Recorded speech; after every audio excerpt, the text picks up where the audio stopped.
মবের রাজার ইউনূসের আমলে গত ১.৫ বছরে যত মব হয়েছে তার মধ্যে ভয়াবহতম মবগুলোর মধ্যে একটা অন্যতম, যেটা শেষ দিকে এসে হয়েছে ডিসেম্বরের ১৮ তারিখে প্রথম আলো ডেইলি স্টার পুড়িয়ে দেয়া, সাথে ছায়ানট, পরদিন উদীচী, এই ঘটনাগুলো আমরা দেখেছি।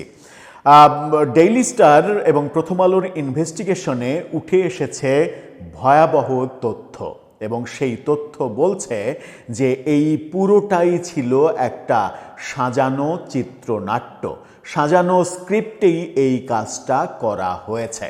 তার মানে এটার জন্য একটা পরিকল্পনা, একটা চিত্রনাট্য তৈরি করা হয়েছে, এবং বেশ কিছুদিন থেকে এই চিত্রনাট্য কিভাবে বাস্তবায়ন করা যায়, বাস্তবায়নের উপলক্ষ কোনটা, সেটার জন্য অপেক্ষা করা হয়েছে, এবং ওসমান হাদির মৃত্যুর ওই রাতটাকে বেছে নেওয়া হয়েছে সেই চিত্রনাট্য বাস্তবায়নের জন্য।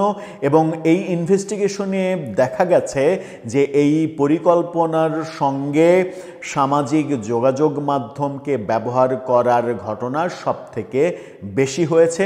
ঘটনার আগে থেকেই, ঘটনার বেশ কিছুদিন আগে থেকেই এই ইনভেস্টিগেশনে উঠে এসেছে যে এই পরিকল্পনা বাস্তবায়নের মেসেজ চালাচালি হচ্ছিল সামাজিক যোগাযোগ মাধ্যমে। কি ভয়ঙ্কর তথ্য, কি মেটিকুলাস ডিজাইন! অথচ মব রাজা কিছুই জানতেন না এই ঘটনার।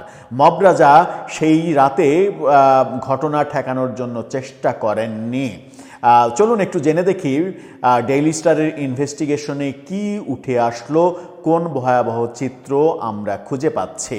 তারপরের প্রশ্ন হচ্ছে, তাহলে কি তাদের বিচার হবে? সেই আলোচনাই করব এই ভিডিওতে। থাকবেন পলিটিক্স টিভির নিয়মিত আয়োজনে।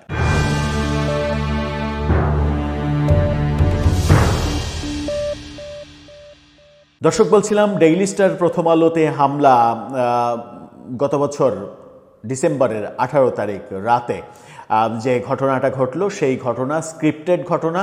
এটা প্ল্যান, এবার ওয়েল প্ল্যান, মেটিকুলাস ডিজাইন, আপনি যা কিছু তাই বলতে পারেন। এবং এই ডিজাইনের পেছনে কয়েকজন ব্যক্তি কাজ করেছে। সেই কয়েকজন ব্যক্তির মধ্যে সরকারের মধ্যে থাকা কেউ কেউ এই কাজটা বাস্তবায়ন করেছে। এই যে প্রথম আলো ডেইলি স্টারে আক্রমণ হলো, তা সেই ভবন দুটো আগুনে পুড়ে কয়লা হয়ে গেল, কিন্তু সেখানে ফায়ার ব্রিগেডের গাড়ি পৌঁছালো অনেক পরে, সেখানে পুলিশ পৌঁছালো অনেক পরে। এটাও মেটিকুলাস প্ল্যানের একটা অংশ। অভিযোগ রয়েছে তৎকালীন স্বরাষ্ট্র মন্ত্রণালয়ের স্বরাষ্ট্র উপদেষ্টা এবং স্বরাষ্ট্র মন্ত্রণালয়ে নিযুক্ত প্রধান উপদেষ্টার বিশেষ সহকারী এই প্ল্যানে সবথেকে বড় বেশি ভূমিকা পালন করেছেন বাস্তবায়নের ক্ষেত্রে। প্রথম আলো ডেইলি স্টার যেন নিমিষেই পুড়ে অঙ্গার হতে পারে, সেই কারণে তারা পুলিশ পাঠাননি সময় মতো। পুলিশকে দিয়ে, পুলিশের সাবেক আইজিপিকে দিয়ে তারা বলিয়ে নিয়েছেন যে জ্যামের কারণে, ট্রাফিক জ্যামের কারণে পুলিশ সেখানে পৌঁছাতে পারেনি। অথচ প্রথম আলো ডেইলি স্টারের যে অবস্থান, সেই অবস্থান থেকে হাতিরঝিল থানা আপনি যদি হেঁটে যান তাহলে 10 মিনিটের দূরত্ব। তেজগাঁ থানা আপনি যদি হেঁটে যান ডেইলি স্টার থেকে তাহলে সেটা 5 মিনিটের দূরত্ব। প্রধান উপদেষ্টার কার্যালয় এবং রাজারবাগ পুলিশ লাইন, গোয়েন্দা সংস্থার প্রধান সদর দপ্তর, এইগুলোর দূরত্ব কারওয়ান বাজার থেকে আপনি যদি হেঁটে যান তাহলে সেই হাঁটার দূরত্ব হচ্ছে 10 থেকে 15 মিনিট। এই যে চতুর্দিকে এই অবস্থান, সেই অবস্থানগুলো থাকা সত্ত্বেও আবার যদি আপনি নিউ মার্কেট থানাকে আনতে চান, নিউ মার্কেটে কারওয়ান বাজার থেকে নিউ মার্কেট থানায় রিকশায় যেতে লাগে 5 মিনিট। এই দূরত্বের জায়গাগুলো থেকে পুলিশ আসতে পারেনি জ্যামের কারণে। এই হাস্যকর তথ্য আইজিপি দিয়েছেন, পুলিশের পক্ষ থেকে দেয়ানো হয়েছে মেটিকুলাস প্ল্যানে সরকারের পক্ষ থেকে। এই যে ঘটনা, এই ঘটনায় ভয়ঙ্কর চিত্র উঠে এসেছে। প্রথম আলো যে ফটোকার্ডটা তৈরি করেছে সেখানে দেখে নিন তারা কি বলছে। Star dismiss lab analysis, mob attacks on star প্রথম আলো স্ক্রিপ্টেড। অর্থাৎ প্রথম আলো ডেইলি স্টারের ওপরে যে মব অ্যাটাক, সেটা স্ক্রিপ্ট তৈরি করা, চিত্রনাট্য তৈরি করা, সাজানো, পরিকল্পিত। তারা বলছে ডেইলি স্টার এবং ডিসমিস ল্যাব একটি তথ্য পরীক্ষাকারী সংস্থা। ডিসমিস ল্যাব হামলার আগের সময় এবং পরে প্রচারিত 3064টি ফেসবুক পোস্ট বিশ্লেষণ করে দেখেছে যে গত ডিসেম্বরে দুটি মিডিয়া আউটলেটের উপরে আক্রমণগুলো হঠাৎ করেই ঘটেছিল, বরং হুমকিগুলো ঘন্টার পর ঘন্টা এমনকি মাস ধরে সোশ্যাল মিডিয়ায় স্পষ্টভাবে দেখা যাচ্ছিল। তবে এটি কেবল আক্রমণগুলির গল্প নয়, এটি এমন একটি পূর্বাভাসযোগ্য ঘটনাগুলির একটি গল্প যেখানে অনলাইন উস্কানি বাস্তব বিশ্বের সহিংসতায় পরিণত হয়েছিল, কারণ পর্যবেক্ষণ ব্যবস্থা, ক্ষতিকারক বিষয়বস্তু নিয়ন্ত্রণ এবং সহিংসতা প্রতিরোধ প্রোটোকল সময়মতো সক্রিয় করতে ব্যর্থ হয়েছিল। স্পষ্টভাবে বলছে যে এই পুরোটা একটা সাজানো নাটক, এবং তারা বলছে 3064টা ফেসবুক পোস্ট অ্যানালাইসিস করে নিশ্চিত হওয়া গেছে যে অন্তত 1 মাস আগে থেকে এই পরিকল্পনা বাস্তবায়নের চেষ্টা হচ্ছিল, এবং ওই দিন সর্বোচ্চ যেটা ঘটেছে সেটা হচ্ছে যে ওই রাতে সর্বোচ্চ সংখ্যক ফেসবুক পোস্ট থেকে এই আহ্বান জানানো হয়েছে যে তোমরা প্রথম আলোতে যাও, ডেইলি স্টারে যাও, গিয়ে সেখানে আগুন ধরিয়ে দাও। এবং এই প্ল্যানের নেতৃত্ব দিয়েছে বিদেশে বসে থাকা 2 জন ইউটিউবার। তারা নেতৃত্ব দিয়ে প্রতিনিয়ত ফেসবুকে লাইভ করে এই কাজগুলো করেছে এবং তাদের সাকরেদকে দিয়ে ফেসবুক পোস্ট দিয়েছে। আমরা দেখেছি যে একটি ইসলামী ছাত্র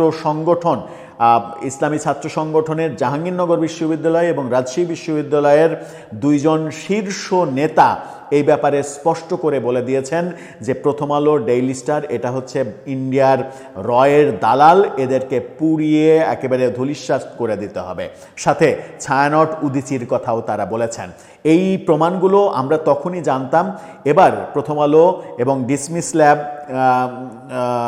তদন্তকারী প্রতিষ্ঠান, তারা তদন্ত করে দেখেছে যে সামাজিক যোগাযোগ মাধ্যমে 3064টি ফেসবুক পোস্ট পেয়েছে, যে পোস্টগুলো এই ঘটনা নিয়ন্ত্রণ করেছে। এবং তারপরে তারা বলছে যে সময়মতো প্রতিরোধের যে প্রোটোকল, সেই প্রোটোকল না দেওয়াটাও এই পরিকল্পনার একটা অংশ। অর্থাৎ ঘটনা যখন শুরু হয়নি, আপনাদেরকে বলে রাখা উচিত যে প্রথম আলো, ডেইলি স্টার 2টা পত্রিকায় নিশ্চিত করেছে যে তারা যখন টের পায় যে একটা মিছিল শাহবাগ থেকে আসছে, সেই সময়ই ঘটনা শাহবাগ থেকেই তারা জানতে পেরে তারা ঊর্ধ্বতন কর্তৃপক্ষ, পুলিশের ঊর্ধ্বতন কর্তৃপক্ষ, সরকারের ঊর্ধ্বতন কর্তৃপক্ষকে অবহিত করে। উল্লেখ্য যে ওই মিছিলটি প্রথমে কারওয়ানবাজারে আসে, কারওয়ানবাজারে পৌঁছার আগেই বাংলা মোটর থেকে সেই মিছিলটি আবার ফিরে যায় শাহবাগে ফিরে যাওয়ার অনেকক্ষণ পরে আর একটা মিছিল বড় হয়ে তারপরে কারওয়ানবাজারে আসে, এবং সেই সময়ের ব্যবধান 1 ঘন্টারও বেশি। অর্থাৎ ঘটনা ঘটার অন্তত 1 ঘন্টা আগে প্রথম আলো এবং ডেইলি স্টার থেকে সরকার এবং আইন শৃঙ্খলা রক্ষাকারী বাহিনীর কাছে এই ব্যাপারে সাহায্য চাওয়া হয়েছিল, সাহায্য চেয়ে প্রতিরোধ করার জন্য বলা হয়েছিল। কিন্তু সরকারের স্বরাষ্ট্র মন্ত্রণালয় এবং মব রাজা নিজে এই ব্যাপারে নিশ্চুপ থেকেছেন, নিষ্ক্রিয় থেকেছেন, এবং তারা যমুনায় বসে বসে এই দৃশ্য উপভোগ করেছেন সামাজিক যোগাযোগ মাধ্যমে লাইভ। যখন পুড়ে অঙ্গার হয়ে গেছে, ছাই হয়ে গেছে, তখন দেখা গেছে যে সেনাবাহিনীকে ডাকা হয়েছে। তখন সেনাবাহিনী এসে অসহায় অবস্থা, তাদের কিছুই করার ছিল না। তারপরে এক সময় দেখা গেছে যে প্রথম আলো তো আগেই ভস্মীভূত, ওইদিকে অনলাইনে ধারাভাষ্য দেয়া হচ্ছে প্রথম আলো ডান, এবার আপনারা ডেইলি স্টারে যান। ডেইলি স্টারে গিয়ে ডেইলি স্টারের অন্তত 25 জন সাংবাদিক ছাদে গিয়ে মানে ধোঁয়াতে মৃতপ্রায় অবস্থা। সেই সময় যখন ফায়ার সার্ভিসের গাড়ি আসে, ফায়ার সার্ভিসের বড় বড় ল্যাডার উপরে তুলে সেই সাংবাদিকদের উদ্ধার করা হয়, তা না হলে তাদের মৃত্যু নিশ্চিত ছিল। সেই উদ্ধার কর্মটা আমরা দেখেছি, কিন্তু মব থামানোর ঘটনাটা আমরা দেখিনি। ওখানে সাংবাদিক নুরুল কবির ছুটে গিয়েছিলেন, নুরুল কবির ছুটে গিয়ে সেখানে হেনস্থা হয়েছেন। অথচ প্রথম আলো কার্যালয়ের থেকে নুরুল কবিরের অফিস অনেক দূরে, প্রথম আলো কার্যালয়ে তার পাশে থাকা অন্যান্য পত্রিকার সম্পাদকরা মানে ছুটে আসেননি, কিংবা এই দেশের রাষ্ট্র ক্ষমতায় অধিষ্ঠিত হতে চাওয়া একটা পত্রিকার সম্পাদক যিনি ওই মানে পরের দিন 19 তারিখে যিনি বিপ্লবী সরকার গঠন করে রাষ্ট্রপতি হিসেবে শপথ নেওয়ার পরিকল্পনায় ছিলেন, তিনিও কিন্তু ছুটে আসেননি। আমরা দেখেছি যে প্রথম আলোর মানে এই ঘটনা এবং ডেইলি স্টারের এই ঘটনার পরিপ্রেক্ষিতে প্রধান উপদেষ্টার প্রেস সেক্রেটারি শফিকুল আলম তিনি ফেসবুকে স্ট্যাটাস দেন পরদিন যে তিনি অসহায়ের মতো সারা রাত অনেকের সাহায্য কামনা করেছেন, কিন্তু কেউ তাকে সাহায্য করেনি। এই পুরোটাই যে একটা লিখিত স্ক্রিপ্ট, লিখিত একটা চিত্রনাট্য, যে চিত্রনাট্য বাস্তবায়ন করা হয়েছে সেটা প্রথম আলো ডেইলি স্টারের ইনভেস্টিগেশনে উঠে এসেছে। এখন প্রশ্ন হচ্ছে যে এটার সঙ্গে যে ইসলামী ছাত্র সংগঠনের ওই নেতারা জড়িত, এটার সঙ্গে